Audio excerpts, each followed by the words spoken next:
Hallelujah and good evening. Welcome back to Viapia, Yo Lekker Ding. This is where we're going to go back into the archives, go back into the heart, into the soul of Western Province rugby.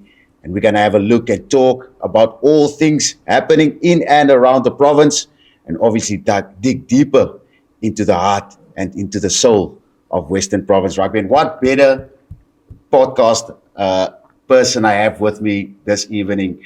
No one else. Chippy Solomons, what a key figure in Western Province rugby in recent years. 22 plus years he's been serving the province, and he is with us this evening, and he's going to talk to us through what has been. Obviously, we want to uncover stories, and he's going to talk through us, obviously, the current generation of players that's currently donning the Stormers, and obviously the Western Province, representing Western Province in international way, obviously in the URC. Uncle Chip, it's good to have you on the show. Proper privilege to have you here, and keen to obviously start undigging and to start marinating what is the story of Chippy Solomons. Welcome and good evening, sir. Hi, good evening. Good evening to all the listeners. It's an absolute pleasure to be able to share a bit of my history and involvement in the game of rugby. Absolute pleasure. I love sharing my story because I think it must be heard with the current state of affairs in sport in South Africa. Yeah. People don't understand, but there is a starting point, and I'm nearing my ending point. So exactly about 50 years ago, no, to be exact now, got it wrong, 65 years ago, more or less, my journey started with Newlands. I was born 300 meters from where we're sitting now. Number 1314 Wilkinson Street, Newlands.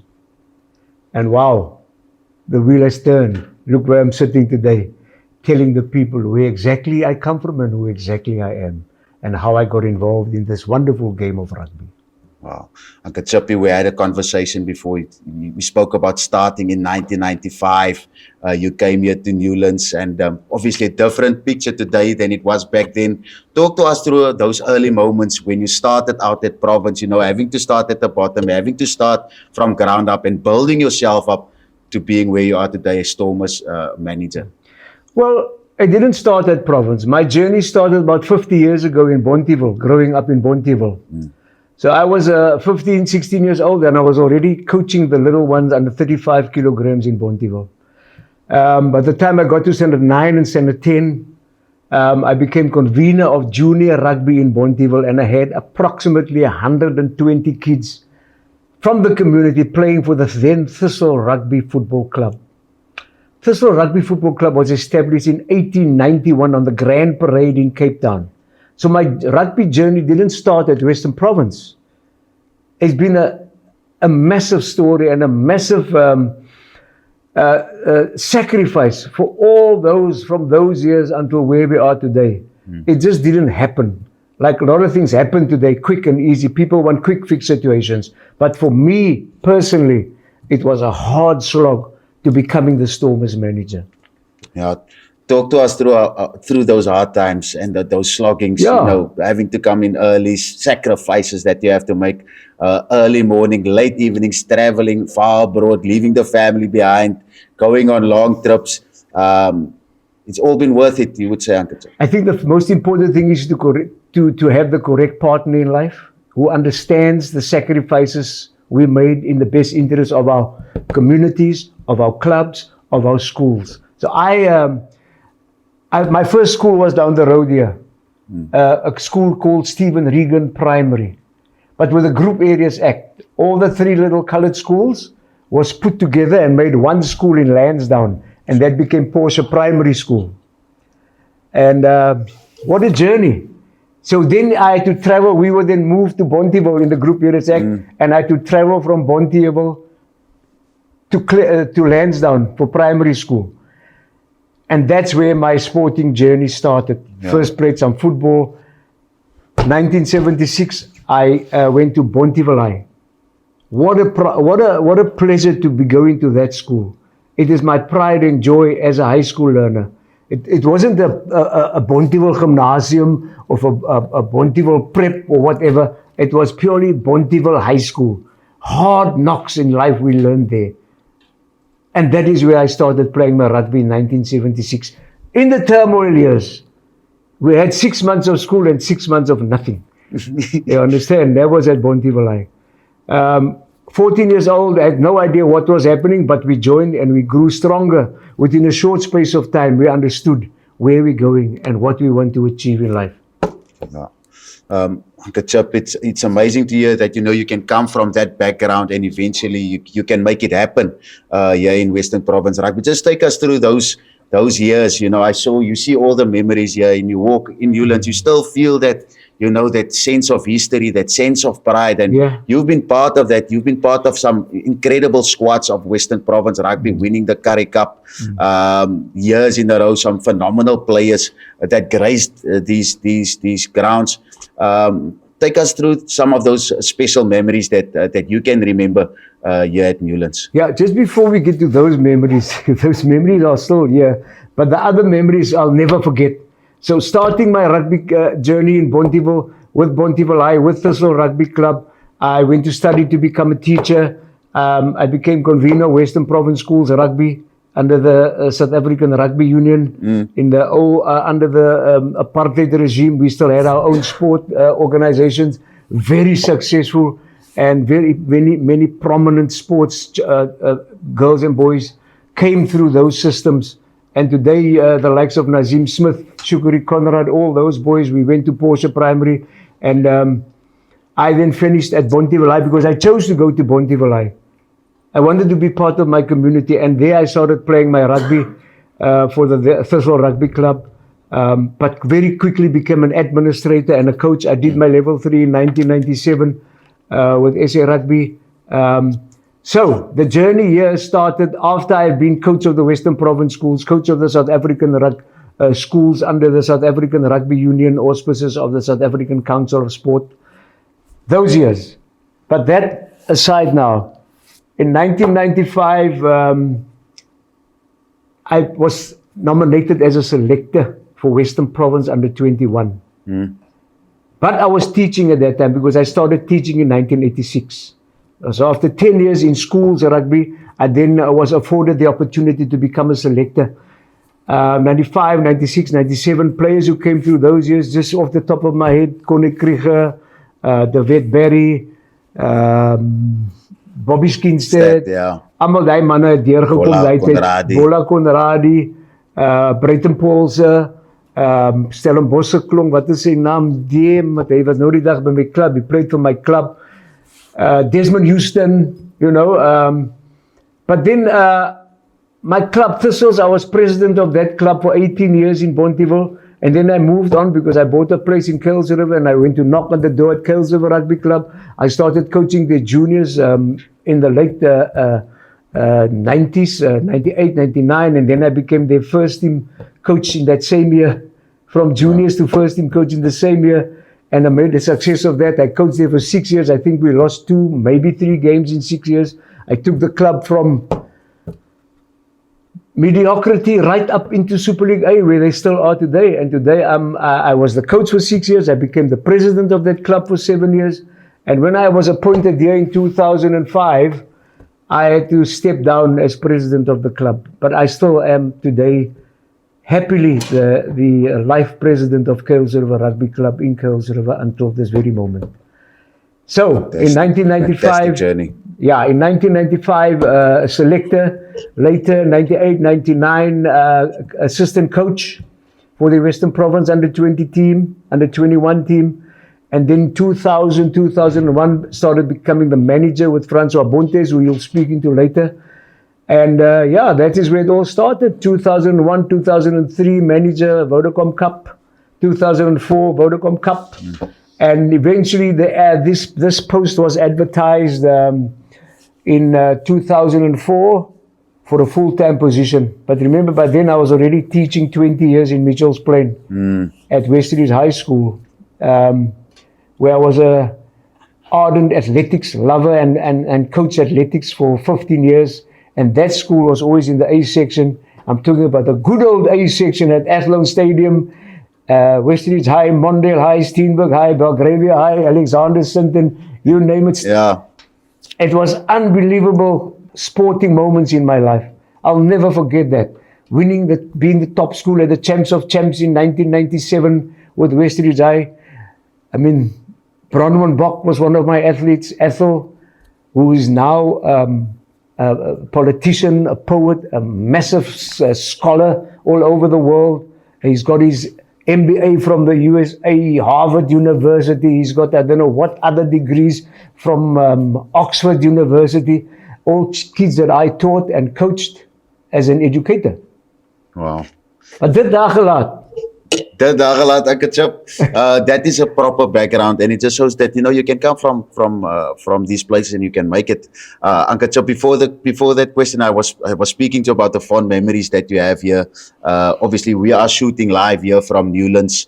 I had the privilege of walking out here. Obviously, lots of people share different memories, different games that they can remember from this beautiful stadium. You can still say. Talk to us through some of your most fondest memories for Western Province. My first fondest memory was when I came for my interview for this job as the manager of the Stormers. I was surrounded by 10 administrators that's been in this game for many, many years. And ek was van die Bonteheuwel, man. Ek was nie afgeskrik. Yeah. They had to stop me from talking, like I didn't stop talking now. Yeah. And eventually it ended up with psychometric testing. The first and ever time somebody was put through a psychometric testing for a job at Western Province. Yeah. And I might add, I was quite chuffed and proud that I was the one selected out of about 40, 50 applicants. Yeah, that's brilliant. But that talks about my rugby path that I've created over a period of 30, 40 years before I came here. Yeah. Uncle Chip, just to add on to that, obviously there are a lot of managers, club managers, first team managers, second team managers, hundreds of managers at the moment in the Western Province structures, looking, you are the pinnacle at the moment, obviously. What would you say was a key characteristic or a key attribute that you have that made you so, obviously longevity counted a long way. You've been more than 20 years now in the mix. What would you say was a key characteristic, key attribute that you have that made you so successful? I think you must be prepared at a very young age to make sacrifices. Now, when I talk about sacrifices, I talk about 4 days a week at your rugby club, starting at 4 in the afternoon, finishing at 10 in the evening, as an administrator. Whether it's a coach or a president or a secretary, And you must be prepared to roll up your sleeves. You must be prepared to go home and warm your food on a pot of boiling water at 10, 11 o'clock at night. Proe nie lekker nie hoor. Maar vandag het hulle mos microwaves. Boom, in die microwave, boop, daar eet hulle.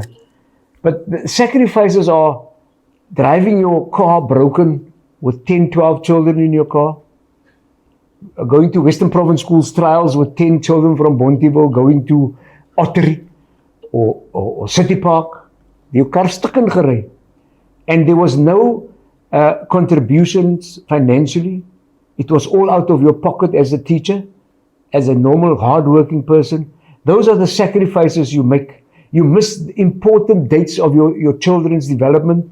I mean, I missed my daughter's baptism. I missed my daughter's graduation. You don't get to see those things. I was overseas. I missed my wife's 50th birthday. It's all milestones that you miss. My son played for Paul Roos. And in the 5 years that he was there, if I saw 6 games, it was a lot. But the sacrifices are more family related. You miss out on family occasions. You miss out on spending time with your children. You can't help them with your homework. Those are sacrifices. There are no monetary advances made to you to make your life easy. You have to survive on your salary and still help other people. Pay other children's transport. By the way, when I was in Bonteheuwel, there was no taxis, there was no buses, there was absolutely no money. So I used to stand on the corner of Blue Gum Road on a Saturday morning at 7 o'clock with 100 children lined up and hiking and begging people going to Athlone for a lift for those children. They would drop them at the then Twin Towers on the N2 or at the corner of Thornton Road, and they would get a lift until there. Then they had to run to City Park and make sure they're there by 9 o'clock before their first game starts.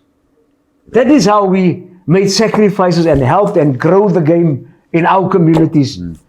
Now I'm talking 45 years ago. But how things have changed.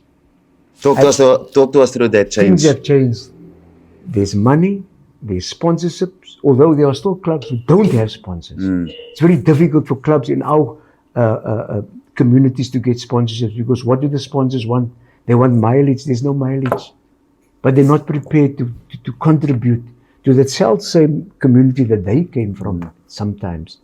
So today, where I am today, it's a walk in the park. Because I love what I do. Yeah. Not one day did I work. My children said, but you don't work, Daddy. You're doing what you love. It's my passion. Rugby is part of my blood. Rugby is my DNA, like my family. Sure. Uncle Chip, and I actually want to ask you, how important is it, to know that rugby is your calling. It is part of who you are, and to make sure that you buy into this 100%. Because I've seen a lot of times, people would be talked out into their mind. Hey, this might not be it. The opportunity is taking a little too long to come. Maybe if you're a player, manager, a coach, things might take a little bit too long. How do you know that this is who you are? You must be born 300 meters from Newlands Rugby Stadium. And I never envisaged this path for me, but I always knew that I was a sports administrator, and I loved what I did in my community in Bonteheuwel, still loving it in Kuils River. I love what I can do to make people happy in my world right now, the players, the management, my coach. As a matter of fact, I'm supposed to retire. He asked me, please, Chippy, just one more season. Your expertise, we cannot lose. But this world is special. Every day we drove down Boundary Road, it was a goosebump moment on match day. Goosebumps. Not always good. Because can you imagine a colored boy from Bonteheuwel sitting in front of the bus, growing up in the struggle years, manager of the Stormers, hundreds of Crusader supporters booing the Stormers driving down Boundary Road. That wasn't goosebumps. That was sad. Abana still lets out that after the game that day. Yes, that was sad moments for me. But 99% of the times, it was the best moments of my life. Driving down Boundary Road, driving past my place of birth, coming to Newlands Stadium to manage the Stormers, walking out in the tunnel, the roar of Newlands. It is nulli secundus, second to none. Sure. Nowhere in the world. I've been blessed. I've been to rugby stadia across the world. Nowhere do you experience the Newlands vibe. No winning. We're working at it now at Cape Town Stadium. It's a totally different vibe. It's a new type of supporter. It's not the old people that would die for VP and things like that. It's new supporters who are crazy about the Stormers. They love the Stormers. They love every person involved with the Stormers. You can see it when we drive up. I don't know what's the name of that road now there, Denzel Harvey, the stadium, Flay Road, or one of the roads there. And we also have now a little walk that we take through the supporters. Yeah. Oh, they love the supporters. You see the same faces there week in and week out. Stormers is special. Stormers is like special. Western Province will and have always been special. Stormers is just as special, if not more special right now. Yeah. Because it's the brand that the people are buying into, big time. Definitely big time. Uncle Chip, before we conclude, two more questions. You spoke about obviously your son playing at Paul Roos. He eventually played for the Stormers as well. How important has that relationship been with your son, of course, in your development, his development, how you both were able to grow through the Western Province structures? Obviously, you couldn't watch him play for Paul Roos that much, but more so when he came into VP. Well, absolutely any parent's dream is for their son to run out in a provincial team. He had the makings of a top player. He was hampered by injuries, but he decided at a very young, at about 29, he decided he's had enough. He's completed his 2 degrees in finance accounting. He's now in Hong Kong. I miss the bugger so much. It's unbelievable. He's carving out a niche in the rugby world there. He's playing rugby, semi-professional, and he's working. He's got a good job, and I pray to God every day that he stays safe, and him and his fiancée are trying to make it happen there for their futures. We wish him all of the best there on that side. Yeah, my daughter is a qualified physiotherapist, and she's also trying to get a job. It's maar moeilijk, joh. Maar kyk maar. They're receiving the blessing from their father who sowed so much. I believe that, your forefathers have been people who have sown good seed. The next generation will reap a proper harvest of that. Uncle Chip, talk to us through the current Stormers crop of players. Obviously, we're playing Edinburgh tomorrow. Big game. The Stormers under 23 side also kicking off this evening. Two big squads to manage. 2 big squads to be the manager of, obviously coaching and likewise playing. What do you expect of this current crop of players for this year? And just talk to us through your management role. What does your everyday as a manager of this star-studded squad? It's unbelievable group of players. Very special bunch of players. They all have the right pedigree to take it further. I mean, who would have think 4 years ago we would have won the URC? First time in the URC, unknown territory, virgin rugby fields, virgin part of the world we've never been to. Yeah. I've been part of the Stormers for 16 years in the Super Rugby. So I knew the Southern Hemisphere like the back of my hand. Australia, New Zealand, Argentina, Singapore, you name it, I was there. Now going to the north, here is different.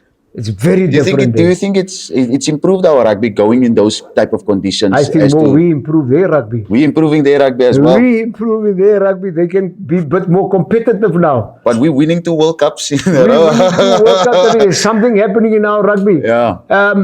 The Stormers have an unbelievable group of players. We've got highly skilled coaches, highly trained, unbelievably hardworking. I've never seen coaches work so hard, and I've worked with many coaches. Many coaches. You look on the walls there, I think there's about 10 coaches there I'm sitting on with team photos. Yeah. The journey is incredible with these players. I mean, Dion Fourie back with us, unbelievable player. Sekolisi coming back. The current crop, Ruan now, unbelievable leader. JD Schikling coming back, improving our lineouts. Adri Smith and Tunu, our front row, he's a monster. We've got exceptional loose forwards in Evan Roos and Marcel Tinnerson. Look at this young Paul de Villiers. I mean, he's going to be a Springbok. He's going to be a Springbok, we can go places, and we're also busy preparing right now to travel to Toulon. Next week we're playing Toulon in the last 16, and I firmly believe there's no reason why we cannot win there. And then come back here and play the Bulls when they beat Glasgow. We come back to Cape Town and play the quarterfinal Champions Cup at Cape Town Stadium. Yeah. Yes, just come along and come see what happens there. So.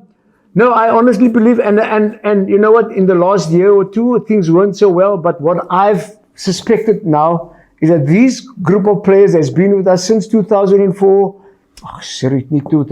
2021, 22, 23, they have grown. Yeah. They have matured. they become stronger, they become wiser and harder. And therefore we are, therefore we are punishing the teams that come up to us. I feel sorry for Edinburgh tomorrow. They're going to be punished. We love punishing teams at our castle. This is our castle. And we will defend it with our life and shed our blood in the best interest of rugby in Cape Town. There we go. From the manager, Chippy Solomons. Quick fire questions before you go, Uncle Chip. I know you obviously very busy. Quick fire questions. Favorite VP rugby moment? Favorite VP rugby moment? Skalkburger in Auckland. Stormers is behind 19-3 halftime. It's raining, it's cold. He goes into the change room halftime, rips off his jersey, tells everyone to shut up. He's going to talk now. No coach, no physio, I won't mention names, was allowed to talk. And he laid into his team like I've never seen a blood coming from his ears. Broekie hang amper op sy knieë en hy sê vir die manne, as julle nie wil speel nie, bly in die kleedkamer, die effen kleedkamer, en ek sal die manne aanvat. En die ander manne wat wil speel, kom, ons gaan uit hierso. En ons gaan uit en ons slaan die Auckland Blues in Auckland op 'n koue nat aan. Iets soos 32-19.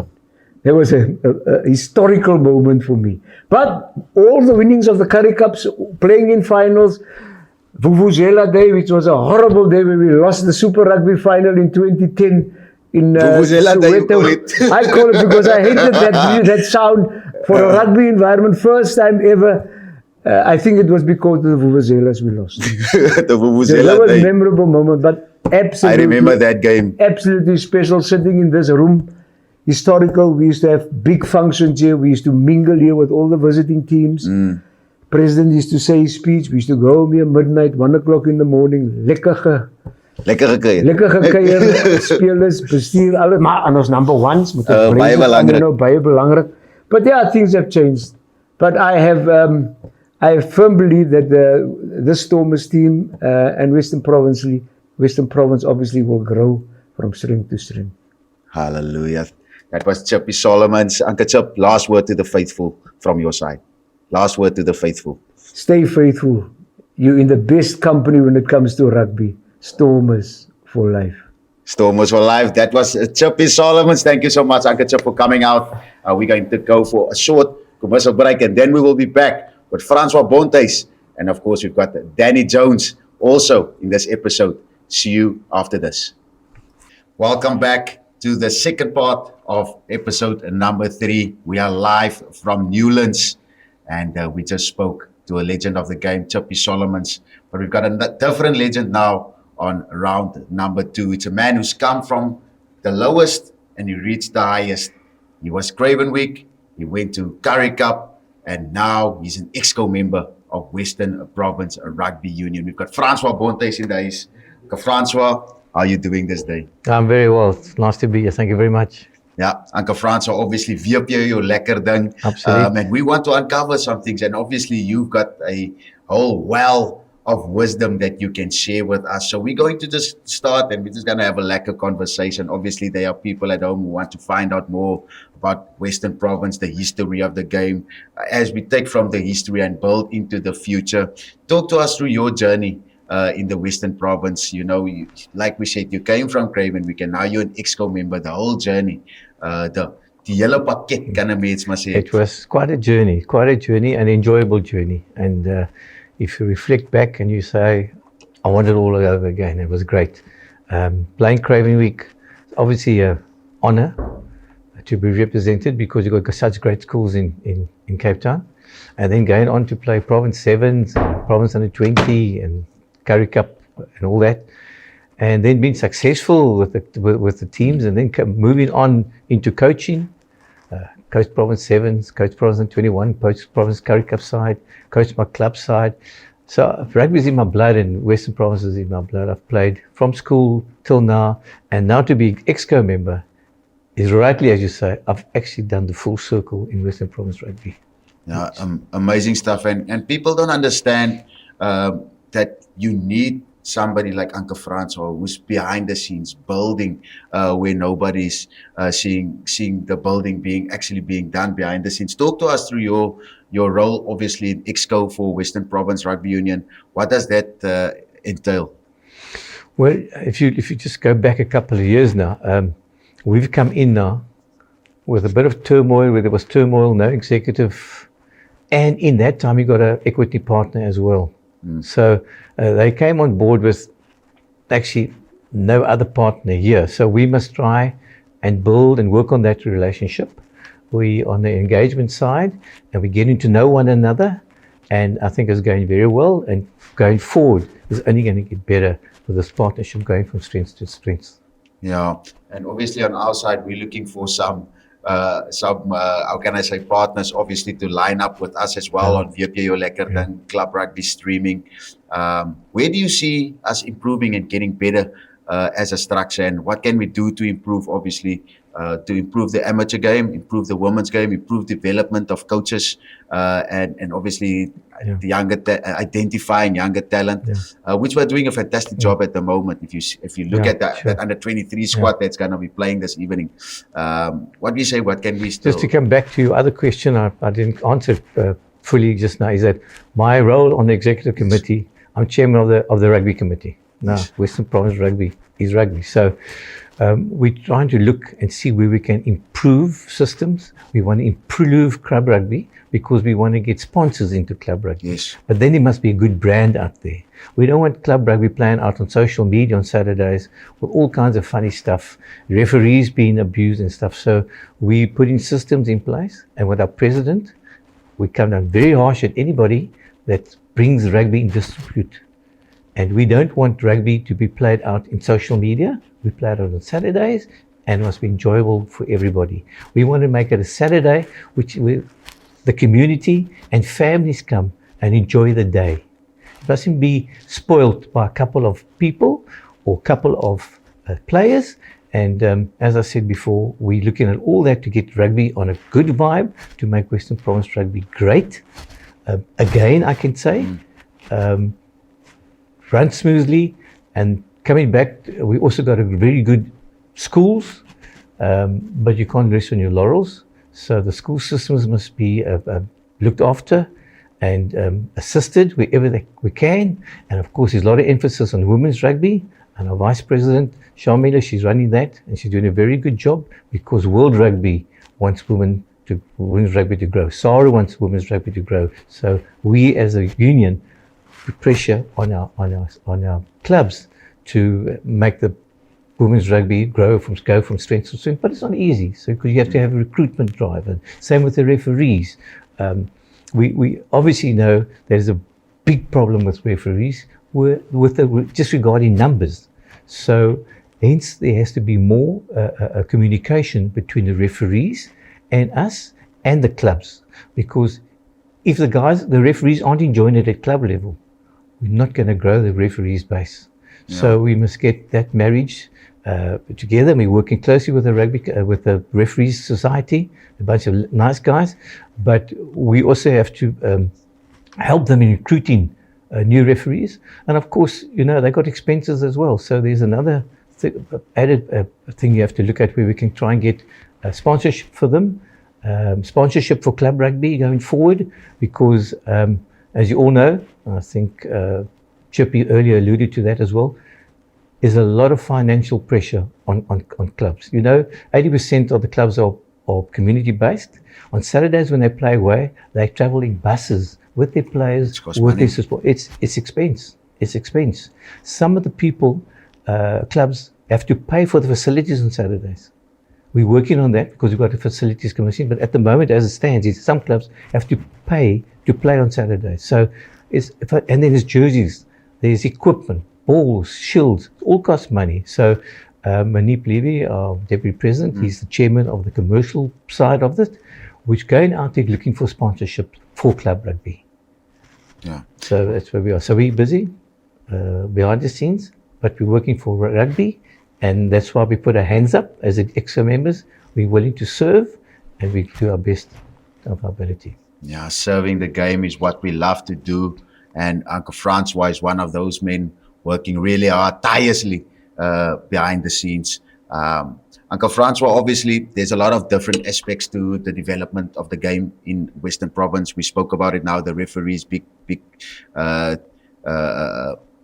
ek wil amper sê in Afrikaans, groot klem wat op die skeieregters geplaas word. How important is that the development of the system with referees, the coaches, to ensure that the game in Western Province not only just increases but gets better in value for the people to go watch every weekend? And I see the systems that we have put in place in the Western Province. We have the club-wise. The other day there was a workshop where coaches and directors of rugby, would-be coaches or even players could attend these type of seminars and workshops. There's always stuff going on behind the scenes, different coaching courses. I've been as a coaching mentor when I was on the rugby committee, doing level 1, level 2s, and analysing the level 3 coaches. So that's an ongoing thing all the time with schools, with club coaches, because remember, if coaches want to coach at higher levels, there are certain criteria. So if you want, some have to have a level 2, some have to have a level 3. So it's a continual process and something the union monitors all the time and produces the relevant coaching courses, and people get opportunity to be invited to attend these courses. So it's an ongoing thing.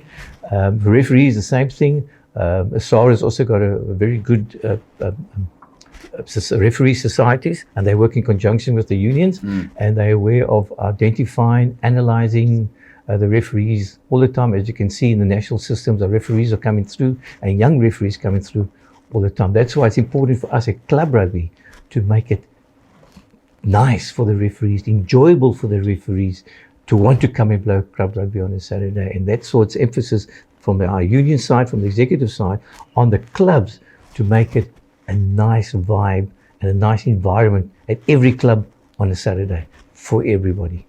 I think that is critically important, because without the referee, you cannot play the game. Absolutely. And you if you see that at URC level and at international level, everybody criticizes the referee. He's a human. He's got to make split decisions. Do they make mistakes? Yes, they do make mistakes because they're human. I always say the people on Saturdays come, the referees. There's not one side that just loses because the other side is better. It's always the losing side blames the referees. And I say to them, guys, just step back a little bit. Let's help the referees. Let's get on their side. Ask them what was wrong. Learn and say, where can my team improve? But also go back and look at the stats. How many knock-ons did your team? How many kicks were direct? How many skew in the liner? How many offsides? And then it's 30, and you want to blame the referee because you lost the game? Or be making maybe 3 or 4 bad calls? So those are the things that we try and get across to the people. Say, leave the referees. There's nothing you can do about it at the end of the day. In any case, he's the sole judge of the game. Yeah. But see if your people can improve it to make it better for you, making less mistakes, and then maybe you can win the game as well. Yeah, the referee, the sole judge of time and advantage of a rugby match. And we care for our referees on the rugby field. Thank you for that, Uncle Francois. Also talk to us, obviously, we want to get to know some favorite moments, in Western Province rugby. What is your favorite moment, would you say, if you go look and just take it back a little bit? What's your favorite? Sure, there's so many, but if you look, I played in the 80s when Province won the Currie Cup 5 years in a row. So that was absolutely great. Obviously, the whole thing goes about winning the Currie Cups and being the champion. To be part of that setup was phenomenal. I mean, we had a great president as well, Mr. Picard at that time, who understood the needs of the players as well, and he was very good in that. So I think that's why we were successful as well, because he looked after the players, and he communicated with the players, and he listened to the players, and that's why we were a happy bunch. And we're a happy bunch, so you do well and you become a good team, and you win trophies. And then also, obviously, to be appointed in any position in Western Province. My first position as coach of the under-21, it was great. And then to coach the Currie Cup side, and then to be on the executive, as I said, it's a cherry on the cake. And I don't know if there's anybody else has done that circle in Western Province from from school, from playing, from club, and now on executive. So I'm very chuffed with that, and I've worked hard. I've never done it for myself, always do it for the game, and rugby's in my blood in Western Province. My bloed is blow. Yeah, your bloed is blow. Francois, talk to us about it. I have this question in my mind. You know, obviously you've been through it all, you've seen it all, you've seen where the room for improvement is. You've seen, obviously, okay, that we did this well. We could have been better there. You know what to do next. If you had an unlimited budget, like resource-wise, what would you have done different, would you say, or what would you want to see different in the Western Province structures? Well, obviously, that's where it is now in professionalism. Each part, each arm needs finance, and that's what it's about. So the first thing is to assist the clubs, and that's where we're working towards as well as a union. But we've got this big, where we sit in now, elephant on our heads and on our shoulders, which we have to sort out. So we really, and as I mentioned before, started a commercial arm with Manib Levy running it, with the idea of assisting the clubs in getting money, because the clubs do need money. It's coaches.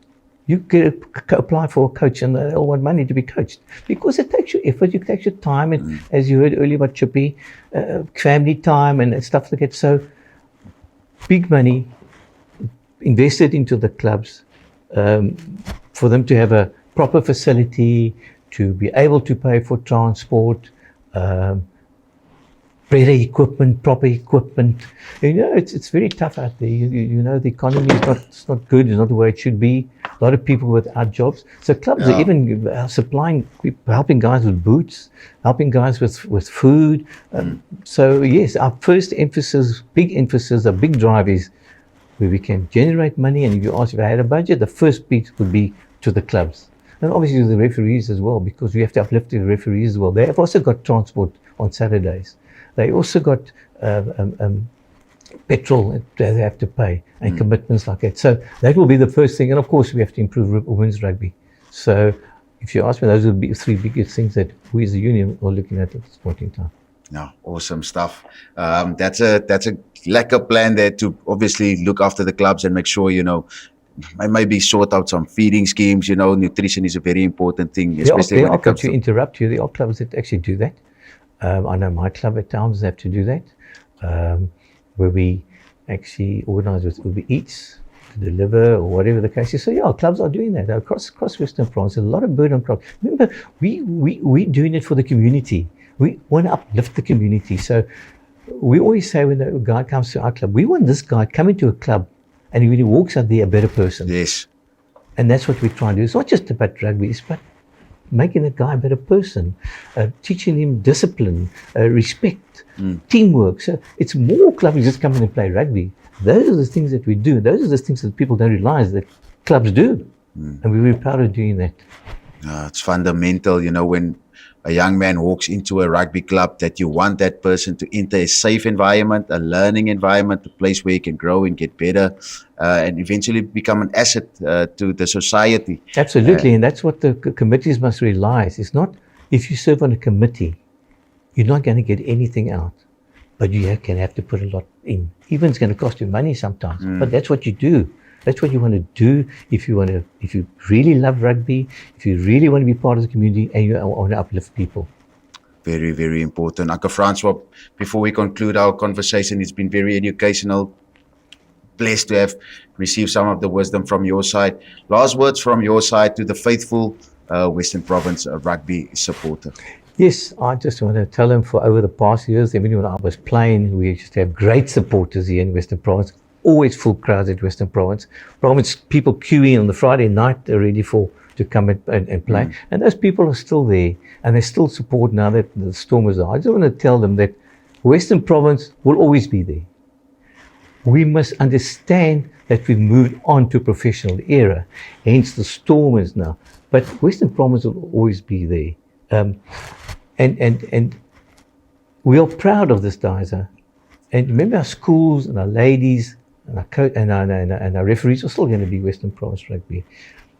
But unfortunately, where we were is not anymore. We've moved on. We've moved on in the professional area. So Newlands, as it was, is no longer. Now you hear people are, oh, it's a disgrace the way Newlands looks now. Well, what must we upkeep Newlands for? It must be sold. It should have been sold long ago, but all the other stuff that was part of it. And it just cost you money. So why put money in here if you haven't got money to put into clubs and stuff? So that's what people say. Look what it looks like. We don't have to upkeep it. We want to get rid of it.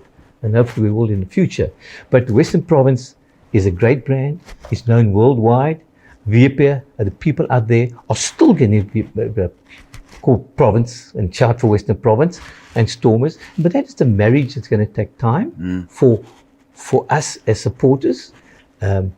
As I mentioned just now, the executive busy with them and stuff, and we guys, and we got very nice bunch of guys. We get on very well with them, and it's going to be a very good marriage at the end of the day. But it takes time.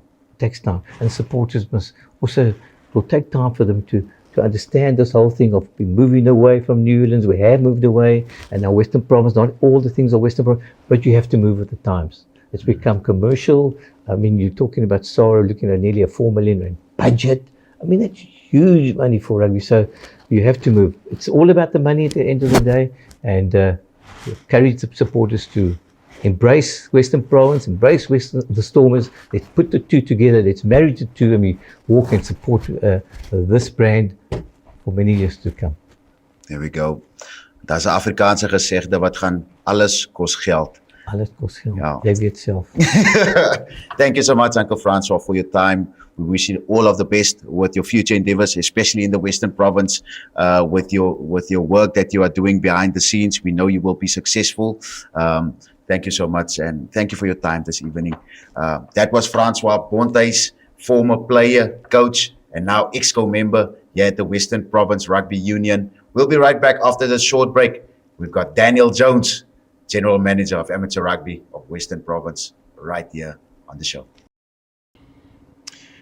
Welcome back. WP, jou lekker ding, en jy is in vir 'n lekker segment. Dis die laaste segment hier op Vrydag aand, episode 3. We're chatting English, we're chatting Afrikaans, because we have a very special person for this last segment. He's no one else, no one other than Daniel Jones. Okay, Danny, Uncle Danny, welkom. WP, jou lekker ding. Ek sê dit so lekker, Daniel Jones. Dit klink soos 'n, jy weet, 'n sportfiguur. Dit klink soos iemand wat die wêreld gaan red. Maar Uncle Danny is natuurlik 'n stalwart van die WP rugby, en die lekker om van Uncle Danny op die show te hê en saam met ons te kan gesels. Nee, goeienaand, baie dankie. Waardeer dit. Bly om hier te wees. Ja, Uncle Danny gesels maar saam met ons. Uncle Danny het nou voor die tyd gesels oor die naam Danny, waarvan af kom dit. Uncle Danny sê dit kom uit die rugby uit. Danny is 'n rugby naam, ja. Kyk, ek is benoem Daniel Michael Jones. So my familie het my genoem by my bynaam, Boetjie. Ek het nogal daarvan gehou, want as iemand my dit nou noem, dan weet ek, dit kom van die familie af. En by die skool natuurlik was ek, jy weet, hulle noem jy mos net Jones, so ek was Jones. En toe ek by op die rugby beland en nogal hier op Nieuweland, by die hoërskool, en die het my naam verander na Danny toe. Ja, maar So, dis definitief 'n naam synonymous met WP rugby. Danny Jones is 'n naam wat gelyk staan is, kan 'n mens maar sê, met WP rugby. Iemand wat van die grond af gehelp het, die Unie bou. Chat to us about that, Uncle Danny, your service that you've given us, the Western Province Rugby Union, how you started and how you developed through the ranks to where you are now as the General Manager of Western Province Rugby Union. So, just briefly, I grew up 3 kilometers from here in Harfield Village. Then in 68, I went to, 67, attended Clarence Primary School, which is in Lansdowne Road or Wetton Road. It's by the Claremont Police Station. So that's the school I went to. From there, we moved to Grassy Park, played rugby at high school, and soccer actually. Joined Perseverance Rugby Football Club at City Park, played for Perseverance, went to study at UWC, got a degree there, and then got into teaching, carried on with the coaching of the game and got into administration, and then obviously at the school level, I got up onto the Western Province Senior School Sports Union rugby component. And then in 95, we achieved a school unity at the Western Province level. Was on the administration there, and then in 98, 99 became the chairperson of Western Province High Schools, and that's where my Newlands journey started. From there, I managed quite a number of first started with the Cravenwick team, coached and managed, then went to manage Western Province under 19, Western Province under 21, Western Province Vodacom. Obviously, I represented the schools as the chairperson on the Western Province Council. And in 2013, I started as the general manager, Western Province Rugby. So that is, and then from then, I obviously got involved more, how can I say, more on both the on the field and off the field. Got involved deeply with Newlands, got involved with the Stormers, and yeah, until today. Yeah, beautiful journey, Uncle Danny, and I'm pretty sure I don't think we'll be able to cover everything, but we'll try to dig out some of the wisdom, obviously, from you, Uncle Danny. Uncle Danny, talk to us through, obviously, being a general manager for Western Province, obviously do a lot of things in terms of the development, the pathways. We've seen how great the pathways are looking in Western Province Rugby, with the school system flourishing, the under-23 side now also kicking off, and we've seen some great things happening in and around Western Province Rugby Union. Just take us through your day-to-day as the general manager, key factors for you in your job, and making sure that we stay sustainable and we stay growing, and the development structures are also working nicely. So, Lucian, I have to say that I stand on the shoulders of many other administrators and people who have given their life to the game, both at primary school level, high school level, and club level. And my experience and my understanding of the game has been, through my own understanding as well as people who I've looked up to. People like Cecil Lategan, who was the chairperson of Perseverance, then the president of Cities and Suburban Penny Groepies. I cut my teeth with them, with Koos Basson, Toby Titus, administrators at club level like Peter Jooster, the ex-CEO Tiens Roodman, the ex-manager general manager or manager of Western Province Rugby, Herman Abrams. So I've rubbed shoulders with those people. I look up to them, and they have schooled me into me being an administrator, and where I find myself today. Western Province is quite blessed. Besides the individuals I've mentioned, is that there are thousands of volunteers who make this game and who has contributed to the success of Western Province. You've mentioned the schools, both primary schools and high schools. Western Province dominates South African that landscape. If you look at the club rugby system, by the quality of the game and the number of teams and the great volunteers we have, we are a top dog in South African rugby at club level.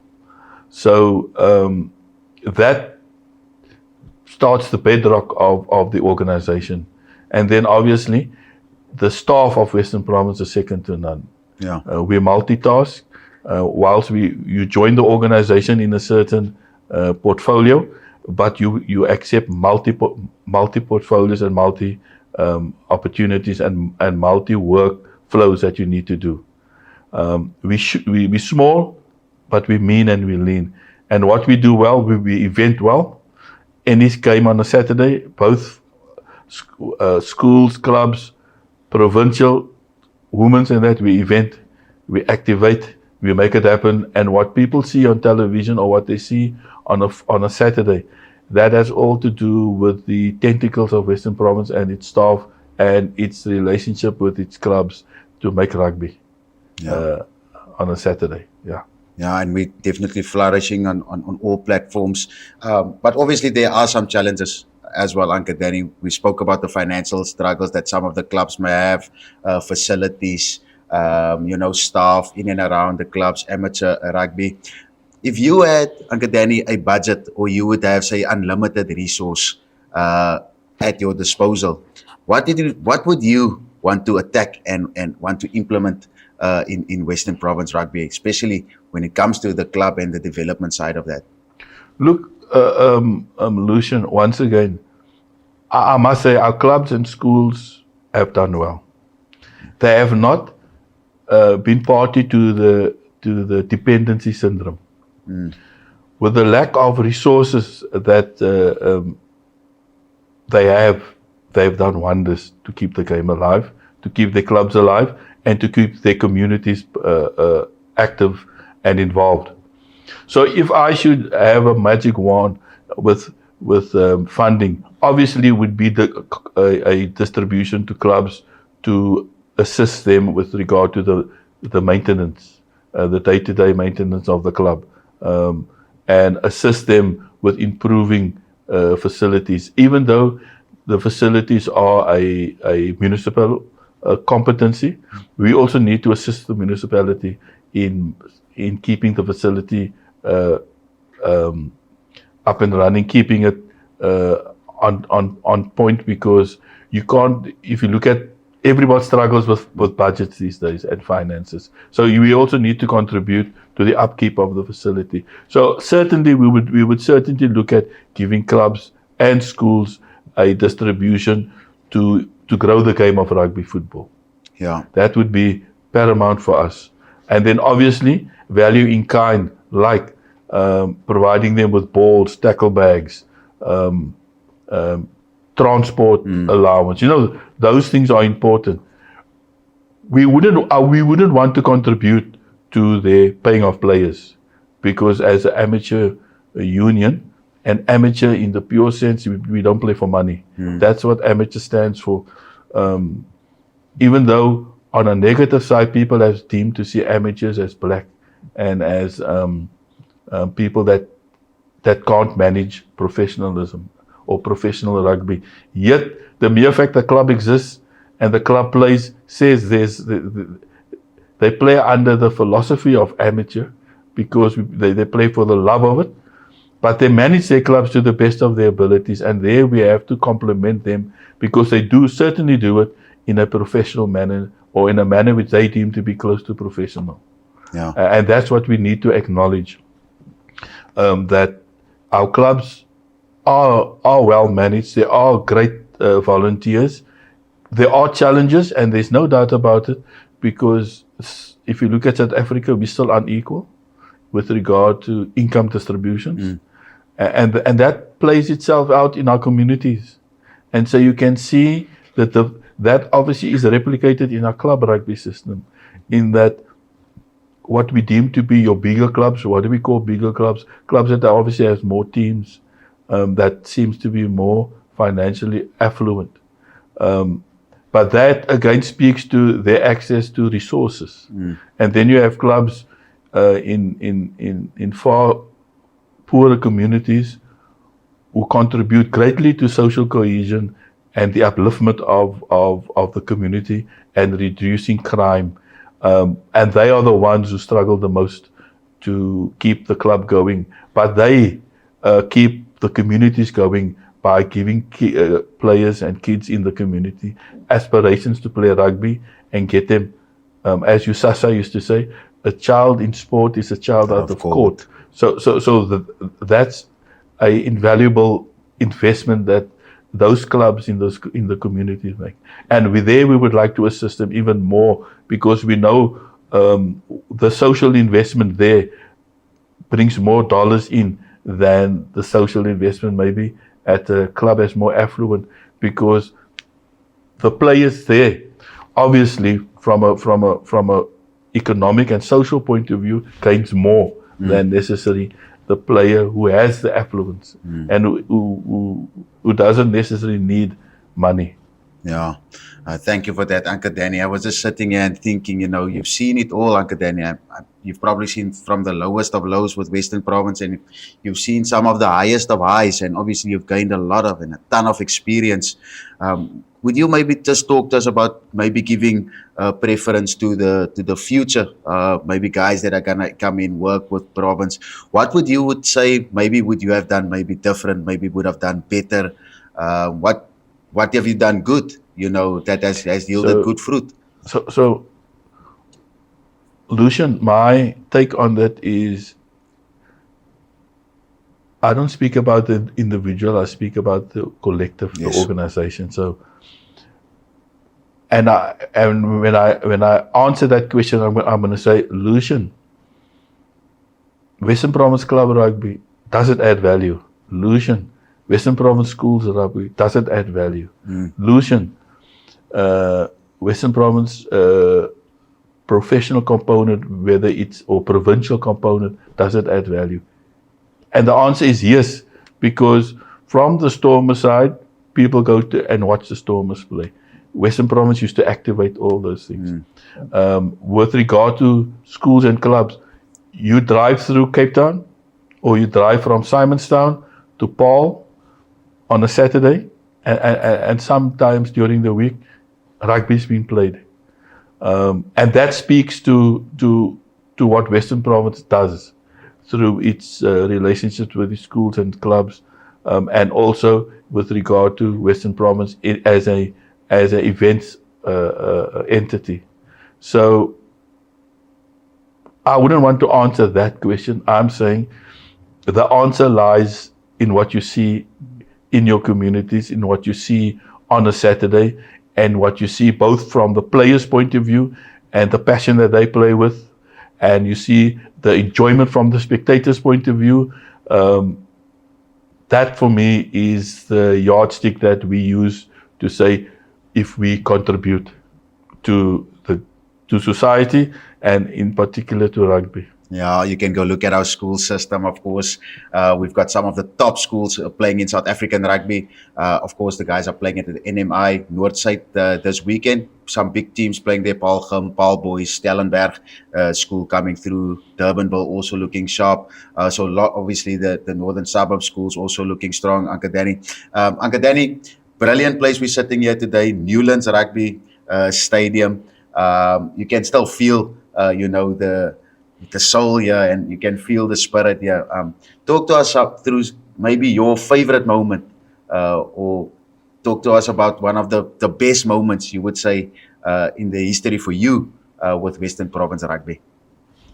My most memorable moment is running out at Newlands and scoring a goal.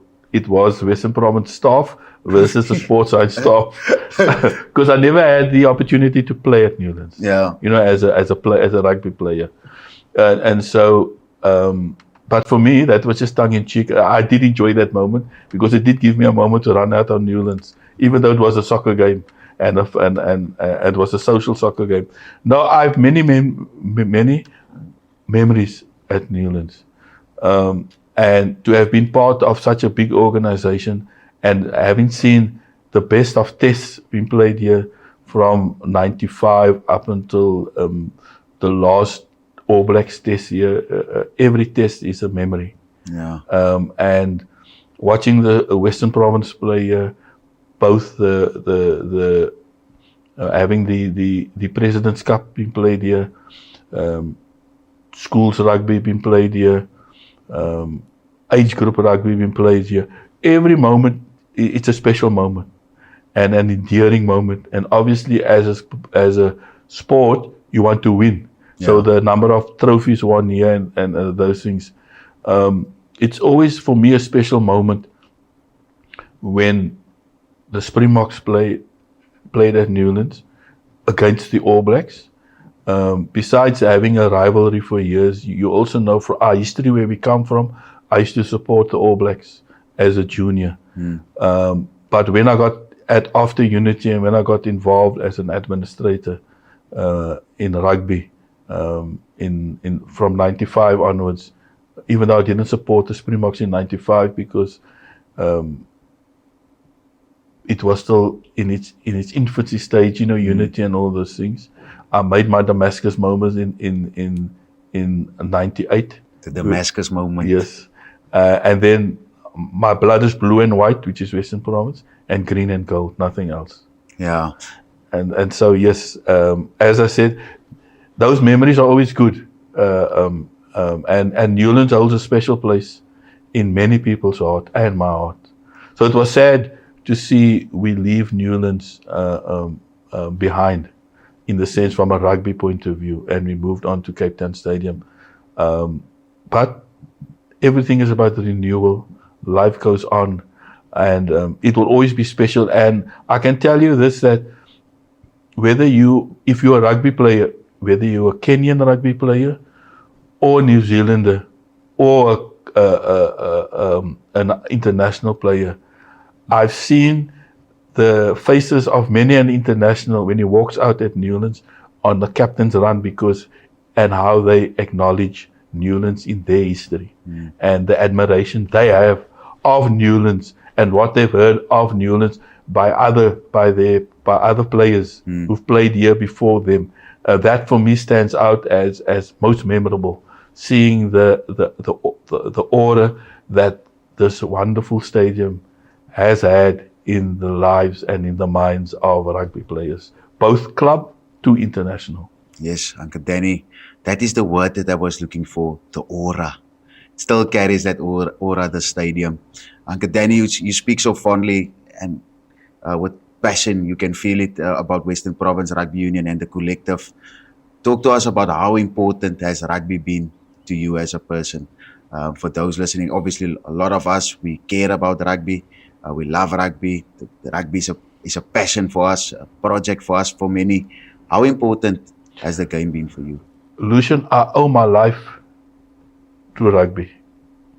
Both as a player, as an administrator, and as an individual. As we all know, rugby is synonymous. Is that you can be any shape and size and still enjoy the game. So it's that in itself speaks to the inclusiveness of rugby. I mentioned to you my Damascus moment, but the most important thing that the rugby taught me is that, we had our perceptions from where we come about groupings of people, as the old regime used to call us. But the rugby broke down those barriers, because for me to have played with a player of another community or race, there's interaction. If they're your teammate, you have to rub shoulders. If they're your opponent, you have to tackle. But in that, it brought in how you have to associate yourself and engage with people. And coming from our history, even though the barriers were broken by a political act, we still have to live it. We still have to experience it. And the rugby brought me to that space where I could experience different communities, engage with them, play with them, work with them, and that made created that the barriers that we grew up with were totally, or the fences that were there were totally broken down. And that for me, rugby made me a better person, because I could understand my differences, other people's differences, and those differences didn't make us indifferent to each other, but brought us together. And then at the end, rugby paved the way for me to make it my vocation. And so I can't walk away from this game and say, this game is bigger to me because it gave me pleasure, it gave me strength, it gave me intelligence, and then I received some money for it. So how can I not? Yes, how can I not say that I am indebted to rugby? And for that, I appreciate the sport. I appreciate the people playing the sport, but I appreciate the position where I find myself in, and therefore I cannot take it for granted. I have to add value where I can because this game has made Danny Jones. Wow. Thank you for that, Uncle Danny. I actually just want to ask you one more question before we just head into some quick fixtures that's happening over the weekend. Obviously, club rugby has kicked off. There's still some friendlies. There's Easter tournaments coming down in Paarl. Lots of excitement happening in and around VP rugby. Uncle Danny, the most, you would say, expensive lesson that rugby has taught you, a lesson that you would say, this is what rugby taught me and this is what got me to where I am today. Rugby by nature teaches you, if you're not humble, if there's no respect for your referees, respect for the opposition, respect for people who you're working with, playing with, you will be the worst off, and therefore, just that bonding illusion is second to none. There's no way I can, as I say, it's my whole life. I'm indebted to this game of rugby football, and therefore, all I can say is I need to be on point all the time. Because I cannot not be on point. Yeah. Otherwise, I'm doing a total disservice to the game of rugby football and to the people who've actually invested their lives from the day Webb Ellis picked up the ball and ran in rugby. There's been lots of people who've meandered through the game and have created opportunities for all of us. Awesome stuff. Thank you, Uncle Danny, and thank you for that. Uncle Danny het my een keer gesê, jy weet, my vrou hoef nie te worry nie. Sy weet ek is hier so by die rugby. Nee, dis waar. Ek sê altyd, as die mense dink, hoe sê hulle op die Cape Flats? As hulle dink jy jol, jy het 'n verhouding. Ek sê ja, ek jol en ek het 'n verhouding, want rugby is die vrou, is die tweede vrou. Behalwe die vrou by die huis, is rugby. So ja, nee. But also very important is that that respect, of individuals, and that is important. So, as I say, rugby is certainly an entity, a tool, and something to look up to. The values of it is second to none. Yeah, definitely the values will be represented this weekend, Uncle Danny, on the field. What we're speaking about now, some friendly fixtures happening this weekend. Hamlet's taking on Atlantis. There's never a friendly. Yeah, it's not a friendly. It's a big game. That's gonna be a lekker one. It's this evening. Hamlet's taking on Atlantis. Yes. SK Homers playing Durbell. That's also gonna be a big match. Falsbay taking on Rangers. Tygerberg taking on Collegians. Helderberg versus Makassar. Franz Hoek playing Hands and Hearts. Belleville versus Garden. CPT against Delft. Caledonian Roses are taking on the Titans. And Strand United are playing against Young Stars. In the central region, we've got the fixtures have already kicked off. Round 1, week 2. Temperance are playing against Thistles. Bishop Leyvers against Manenberg Rangers. Young Ideas against Elsie's Rivier. Northerns against Silverleaf. And Silvertree against Suburban. Uncle Danny. Lucian, just when you're mentioning that, and okay, I might be biased here. So the first fixture that stood out for me, all fixture stands out, but one that I thought I must speak to you about, that Temperance versus Thistles. Yes. Do you know those two clubs are both over 100 years?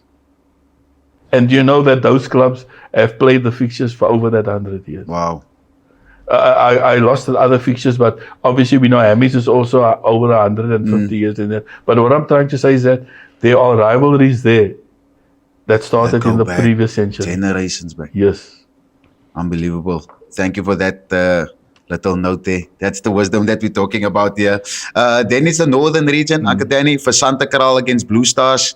It's the Klapmuts there. Yeah. Fora taking on Excelsior. Gordons Bay Pioneers taking on Stellenbosch and District Coronation. Whistling Wheels taking on Blakes. and Police Blackheath against Cluttersville. Any big games standing out for you there? Big Lucian, every game is a big game. Because in those even in those smaller communities, that's a big game. That guy that pays his 20 or 30 rand to go watch, it's a big game for him. It's a big game. That's his investment. So all our games are big because of the passion and what people put in there and the history. Because jy weet mos as familiespanne ook wat speel teen mekaar en jou skoonfamilie het ook daar gespeel en whatever. So al die goedes maak elke wedstryd wat daar gespeel word in die WP 'n groot game, yeah. And we are going to look to be broadcasting some of these games definitely throughout the course of the year. Moja Sports obviously climbing in there, and we're going to, Uncle Danny, we're going to find the right people, we're going to find the resource, and we're going to be live streaming from the North and the Central, the Southern League, all the way to the Super A. So Lucian, yes, you mentioned Moja streaming, and we quite appreciate of the partnership. That streaming has become important, and not just for club rugby, it's become important in the world. I was shocked when I was listening to a program and the guy was chatting and he said, that there are shows on YouTube that carries more viewership than many of the linear television programs. And that speaks to and we appreciate of linear television and all those things, but it speaks to the growth of media and our social media has contributed to broadcasting and those things. And so streaming is important. It does take the community game to another level from a viewership point of view and putting it on in the digital space. So we are glad to have the partnership with Mojo so that our games can be streamed, and we do believe that it would also assist our clubs to generate income, because through those viewerships, it could be that local business gets involved because they see what the club does, and they can also show their brand into besides the home of the player. Their brand can go on digital platforms, something that they didn't think of because it's just club rugby. You know what I'm saying? Yeah. So it gives both the local businessman an opportunity to get a return from their investment that they do, no matter how small or how big, into community rugby. Yeah, there's definitely going to be return on investment throughout, especially with the streaming and the various platforms that we have, Uncle Danny. We head on to the southern region. I like this region with Masi Pumelelo there. Yeah. They're playing Lagunia away from home this weekend. What do you make of them? The surprise package beating UCT last week or 2 weeks ago, and now starting their season and their campaign of probably was one of the favorites there in that league. I hope it's not match fixing. No, I'm only joking. No. There's no doubt about it. The boys there know they work hard, and they have some good relationships with some good community sponsors and things like that. So they are growing year by year, and so beating UCT is certainly a big feather in their cap because they have bragging rights. Yeah. UCT can win the varsity cup, but you know what I'm saying? Yeah, They're gonna they brag. lost against Masi. Masi is gonna say, "But we beat you." Them, yeah. And so yes, so that's the kind of moments in rugby that when that player of Masi is 60, 70 speaking to his grandkids, he can say, "I played and my club beat UCT." Yeah. And so that's great. Yeah. So yes, that will be a good game for them. Away from home. Away from home, second league fixture. Imikaya taking on Peninsula. Blue Jets play a retreat, and Young Wesley's are playing against Kaya Litsa. A big game there. And then the Paarl region also kicked off. Obviously, they're planning big things as well over the Easter weekend. Correct. We've got Windmill United taking on Young Standards. Parel United playing against Lower Paarl Blues. Riverstones against Violets. Drakenstein is taking on Paarl Rangers. And Simondium taking on Young Garden. Some good plans that Western Province. Definitely. And there's one or two of those fixtures too Lucian, that's also been played for over 100 years in the Paarl area, because the clubs are also, there's a number of clubs that's quite old in the Paarl area. Yeah. So as you know, Western Province is 1883, and and those things is existence and those things. So, and I'm just reflecting, I think we have more than 25 clubs, and obviously it's growing by the year, that's older than 100. Wow. That speaks to our heritage. It speaks to the fact that the importance of rugby and how long it's been played, and it speaks to that Western Province will always be and has always been a powerhouse in rugby, both in South Africa as well as globally. Yeah, and we will continue to be a powerhouse locally and both internationally. Beslis. Uncle Danny, as we conclude, obviously we've taken a lot of your time and we really appreciated of that. Obviously you could have done anything and you decided to grace us with your presence here. Uncle Danny, talk to us through the Stormers and the Stormers 23 side. Stormers 23 side playing this evening. They're playing against the Sharks. We've got, I would want to say, some Springboks there with Zachary Porthen bugging down at tight head. We've got JC Mars fullback, Suleiman starting as well. Good team playing there this evening against the Sharks. Yeah, there's some youngsters there, and I see the one youngster too, Tom Barnard. He's 19 years old, I think. So it's good to see that across the Stormers 23, they're not youth. They're not shy to play the youth. You know what I'm saying? Yeah. And as you know, you mentioned, sorry, JC Mars, what a player. I enjoy him He dominated the Seawolves. Yes, he dominated. But I was going to say he dominated at Craven Week. Yes. SA under 18, as well as SA under 20. You know, he's a great player, and I'm looking forward to the day.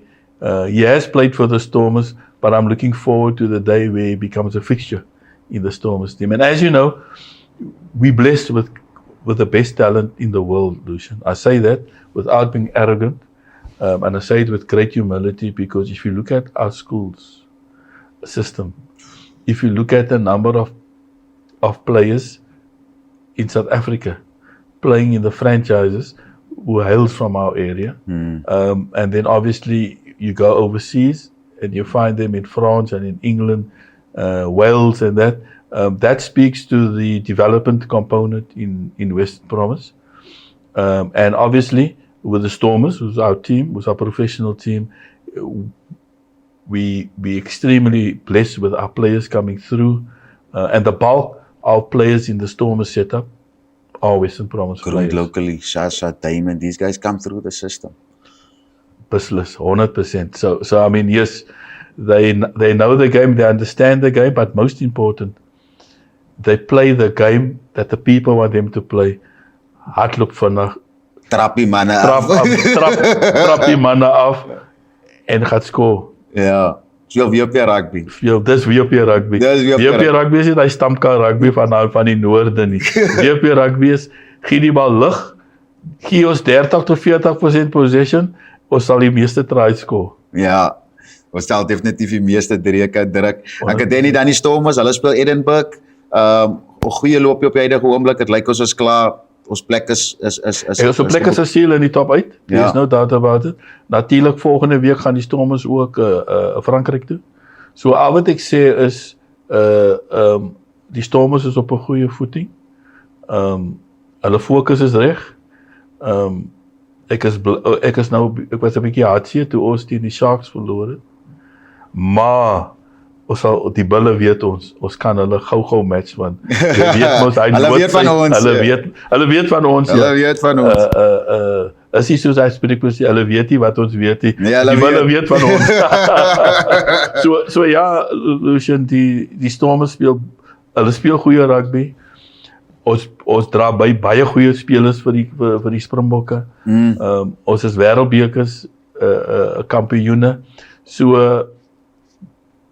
ek sê dit weer, Lucian, dit gaan terug tot die kinders op primêre skool, wat elke week uithardloop kaalvoet.